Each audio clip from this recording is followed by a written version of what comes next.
What's up, everybody? It's Hank on my way to the gym on Sunday, May 13th, 2018, about to attempt deadlifts with 225 pounds, 10 sets of 10 reps with only 90 seconds rest in between. Wish me luck. Warning, you will get vicariously tired by watching this video. And please do not attempt this at home, unless you're Diesel. And rather than chat you up while you watch me perform this epic workout, I will instead play for you the audio recording.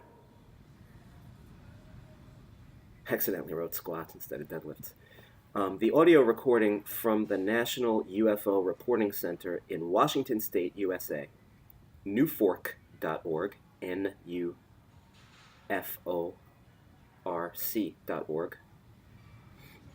They have a database of phone calls from the late 1970s. I was just a wee lad. Recordings of folks who called in to the reporting center to report UFO sightings. And there are hundreds of these audio recordings, just the ones that were not obvious hoaxes. So I selected 2 calls to give you a flavor so you can judge for yourself. Without further ado, let's begin. Yes, sir. I'm calling for the UFO Reporting Center in Washington. Oh, yes. And we had an unnamed caller left a message at our office today regarding something that you were supposed to have seen several days ago. Where are you calling from? Seattle, Washington. Oh, no, that was my son left you that. I see. No, that was, I didn't see it myself. This happened about a block away from where I live. About 15 school children saw it, and a teacher. Oh, I see. And one of the school children was my daughter. That's how it came to mind. Boy, it was a wonderful sighting. Jesus. The thing hung there for 5 minutes, and all the kids just stared at it. Do you want me to tell you about it? Or? Yes, sir. We'd like to hear all about it. Well, there's a little canyon behind. You know where Encinitas is? No, sir. No, well, I do by the map. About 30 miles north of San Diego. Okay. Right along the ocean. My children go to a school called Ocean Knoll, and there's a small canyon right behind the school. And at 8:30, they saw this thing go down in that canyon. Now, whether it ever landed there or just hovered down in there, I don't know. And they were trying to climb. There was a fence around the play yard, of course, and they couldn't get out of the play yard, but they were trying to climb the fence so they could look down in the canyon, but they couldn't see it. And then an hour later, at 9:30, this thing came up out of the canyon and just hovered right at eye level where they could look right in the windows and everything, see the people inside. Jesus. And it just hovered there for about 5 minutes. And finally it raised up and it came over and it circled the schoolyard. And with all the kids looking at it. And then they say it disappeared just by going right straight up in the air till it disappeared out of sight. Now, the strange thing about this whole thing, they run in and tell their teacher what they saw, and the teacher says, just forget it. Forget you saw anything. And I can't understand that mentality. It just baffles me. And the teacher that stood there and saw it with him told the kids to forget they saw anything. Right. Well, we run into this. You run into that all the time? Yes. It baffles me and enrages me at the same time that they would tell to see a UFO is one of the sights to see in this century. One of the great sights, if you're lucky enough to see one. And there my daughter saw one and told to forget about it. Right. Now, how old was your daughter? She's 10. 10, okay. She's 10. That's a good observing age. Yeah, and there was a girl that had a pair of binoculars, just happened to have a pair, they were going to watch birds or something. And she watched this thing through binoculars. And we went over to the house to see her. And because the teacher, well, we didn't see her at the house, she wasn't there. But my wife saw her later that day in a store. And she went, she said, tell us about the UFO. And she said, I didn't see anything, we didn't see anything. And the girl was probably the best that saw the thing best of all of them, But turned off by the teacher's attitude. And another little boy that was all excited about it and everything, his reaction was the same thing. That wasn't nothing. But at the time, my daughter was telling me he was all excited and he knew what a UFO was and everything, but that they turned him off on it. You run into that all the time? Oh, yes, sure. Now, do you remember the exact date on that? Yeah, it was Friday a week ago. in the morning. I'd have to get a calendar to tell you. That would be a week ago last Friday? This last Friday. That Okay, day. then that would probably be May 6th. Yeah, that's right. Okay. Yeah, that's right. Now these, the real story is to get these kids together and get them, and let them tell you what they saw. But it was, we did talk to some other kids that saw it. There was about 5 kids in one family, and they were all excited about it. And I tried to corroborate what everyone said, about it didn't make any noise and didn't make any noise. But one boy insisted it didn't make any noise, but my daughter says it did make a noise, like a slight roar, But they all agreed on the color, and they all agreed that it had windows in the side. They all agreed that you could look in and see people inside. I say people, and they said that the one boy said they looked like they had masks over their faces. And my little girl said they looked like their faces were all rough, like. Funny observation, Yeah. But they generally agreed where it was and what it did and how it disappeared. They all agreed on that, It circled over the schoolyard and just went right on straight up in the air, and they never saw it again. Now, this was a UFO. This is no helicopter or an airplane, because my little girl has seen thousands of them, Did she couldn't possibly have. Okay, now what kind of description did you give of this vehicle? Silver. Silver? And she said, Daddy, it looked just like a plate. It was flat on the bottom and round on the top. So, the traditional saucer thing, Right. And it had, and they made another observation there, that as it caught the light of the sun, certain parts of it would just flash brilliantly. Now, whether that was just they seem to think it was a reflection from the sun on some reflectors that were on the object itself, Right. But it flashed brilliantly, and it had lights on it. Yellow, blue lights on it that blinked. And that object actually came up over the schoolyard? Came up, yeah. But the best observation was when it came out of this little canyon behind. Now I went down in that canyon. I'm disabled right now, and I'm on crutches, and I couldn't really get around very good down there. And we covered about maybe 1/4 of the canyon the next 2 days, trying to see if we could see anything down there, But it's so bushy and hard to get around there. I really couldn't go over it right.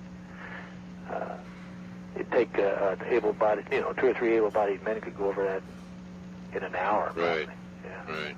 Because it's just a small canyon, just a little thing.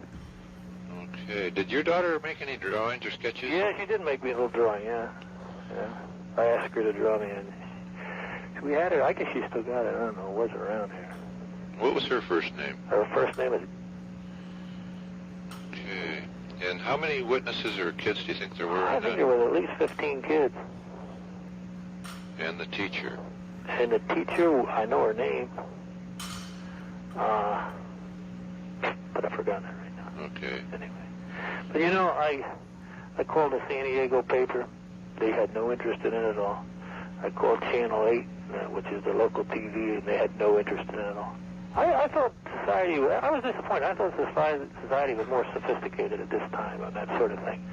But they're hung up on their old fears, I guess. They always did, something you don't understand, forget it. Right. I don't know if you're even the right people to call, but LA Center referred me to you. Yes.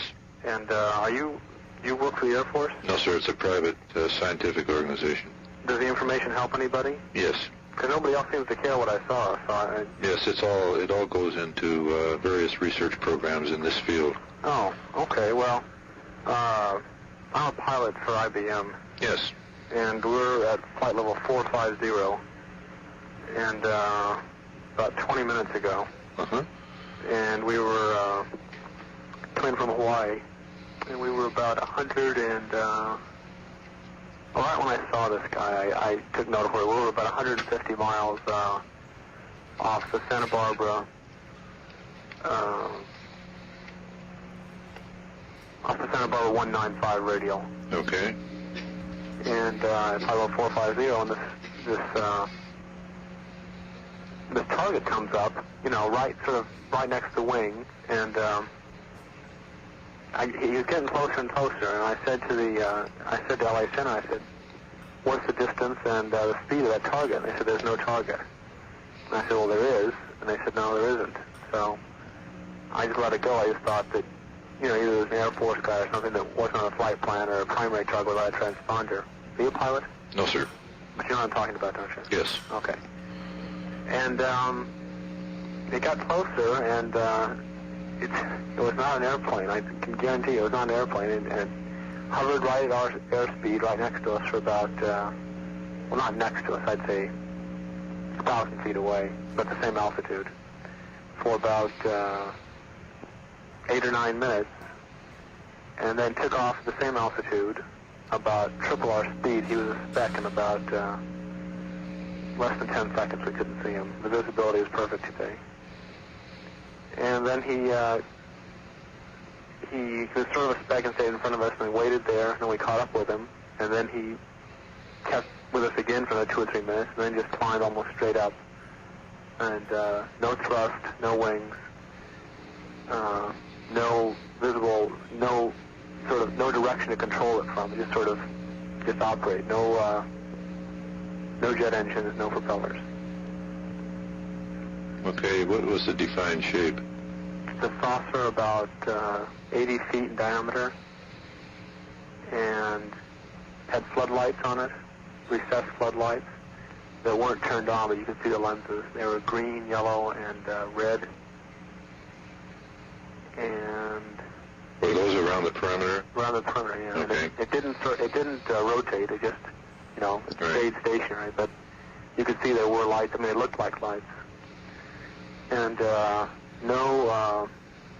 way to see out of it. No opening, no door or anything on it. It might have been a door on the underside. No thrust, no noise. And they couldn't see it on radar. And we have radar on our plane, and we couldn't see it on our radar either. Did you pick up any turbulence from it? No, none. Okay. How about instrument interference? No, everything worked fine. Okay. I know it sounds crazy, but I've been in the Air Force, and I've flown for a long time, and I've seen, I know what things look like, and this is broad daylight. And my co-pilot and myself are the only two in the plane. Nobody else is in it. Uh-huh. Okay, sir, how long did you have that under observation? The first time for about 8 minutes, and the second time for about 2 minutes. Okay. Conservatively, because we used to have to gauge distance pretty accurately. Okay, did you get the feeling that you were being watched? Not really. I think whatever it was, seemed to be more interested in the airplane than in us. Okay. I don't know why I get that feeling, but there's no windows or anything in it, so there's no way anything could look out of it. Okay. Did you get any more input from Los Angeles Center? We just told them what we saw, and they said, "Oh." I see. And they said they don't. I said, "Well, it's not on radar, and it's not a threat to you." And they said it's probably just a reflection or something. And so I said, "Well, what should I do?" And he said, "Well, don't do anything. Just stay there." So then when we landed a few minutes ago, I called off on the phone and said, "Do you want to report him?" They said, "No, we don't care about that anymore." So he said, "Just call this number, and they'll take the information." Okay. I don't know why they don't care, but they don't seem to. Could we get your name? Yeah. London, WC2, England. Well, I fly for IBM. I fly one of the 3 aircraft we use for world transport. So if I'm not in London, I'm usually in the air somewhere. Oh, okay. If you have any trouble reaching me, my co-pilot has an address in the United States. Okay, what is his name? Well, sir, we sure appreciate you reporting this. I know it doesn't.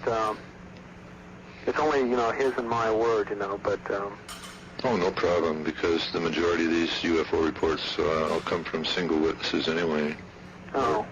2 at the most. That's about the majority catalog. The thing that surprised me is we just, what the ADIZ is? Yes. The Air Defense Identification Zone. Right. Well, the radar at that point is very, very, precise, and it can go all the way down to the surface for Russian aircraft. And they always tell you whenever you cross that to let them know, because they'll send fighters after you if you don't tell them you cross it. And we had just crossed it about 5 minutes before this. And so I figured, we're still inside that zone, and they've got to see this guy, but they didn't. And so he went right through that area without being... the speed conservatively, I would say, it was at Mach 3. Okay. Is there any question in your mind about, or any doubt in your mind about this being a metallic object? Yeah, there is. I couldn't say it was metal because the sun didn't reflect off of it, and you could see it rippling the way canvas does on wings on older airplanes. You can see the air had an effect on it. I can almost say for sure it wasn't metal. Okay. And if it was a metal, we have a particle sensor in the airplane that we use for the airplane we just bought from Shell Oil, and Shell used it. They were using part of it for geological things. Oh yes. And had metal sensor in it, and which can sense something to do with the Earth. But it can sense when you get into areas of higher metal, metal content in the ground. Right. And it didn't register anything because we had it turned on. All right, sir. Well, we sure appreciate this very much. And if we come up with any more information on that, we'll get back to you and let you know. Neil, what do you do with the information now? Well, of course, we break it down, goes through a data reduction system, then we feed it in or catalog it into the data bank, and then we use this data for the various research programs in our study in the field of ufology. Well, the idea, though, you and other people believe that they're not from this planet, don't you? Right. There's no doubt about that, is there? We feel they're not manufactured here. Well, of course, it goes further than that. There's scientific organizations and kind of off the record, unofficially. I guess NASA's convinced they're coming from deep space. They are. So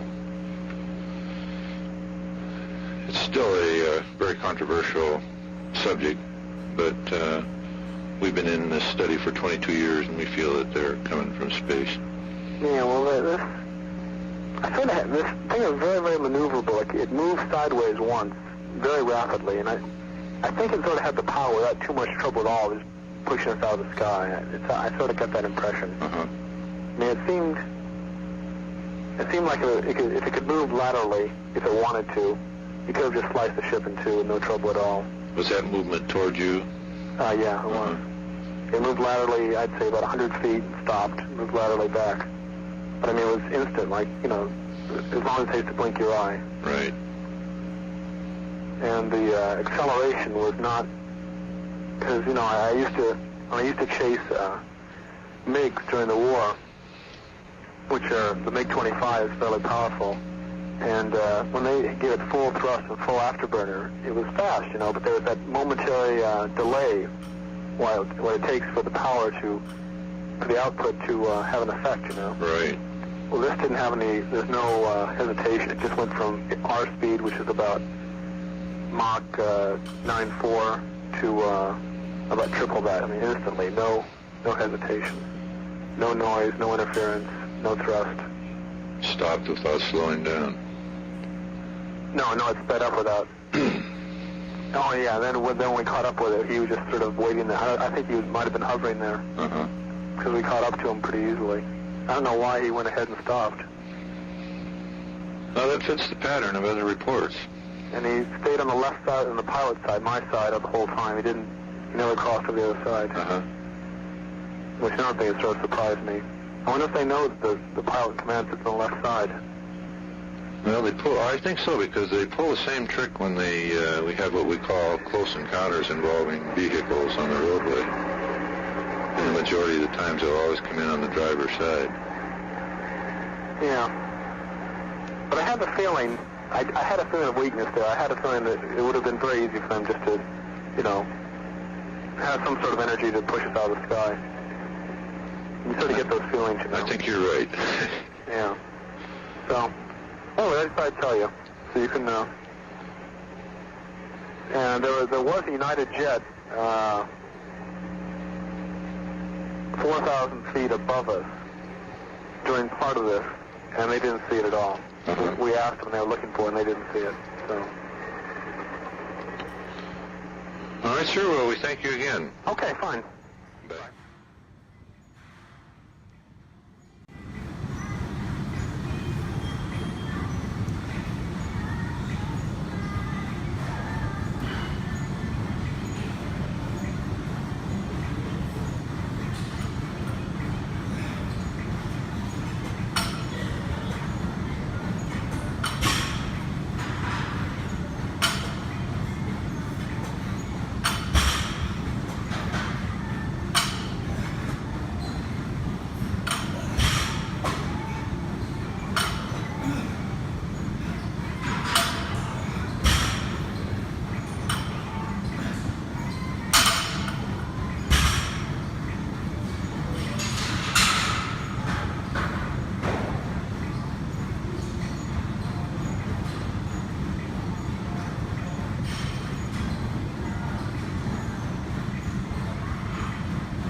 No joke.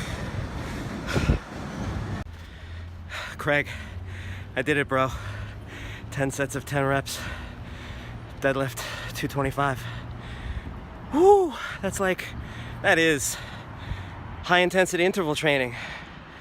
I must admit, I definitely went longer than 90 seconds because, well, my excuse is that the bar was bent and I had to get my grip properly adjusted before each set, lest it slip out of my ever weakening fingers. And those last two sets I had to do with a mixed grip because the overhand grip was starting to slip, if you know what I mean. No joke. Thank you very much for kind of challenging me, in a sense, to attempt that. And I will be adding that video to my best lifts caught on camera playlist. All right, see you at the next workout.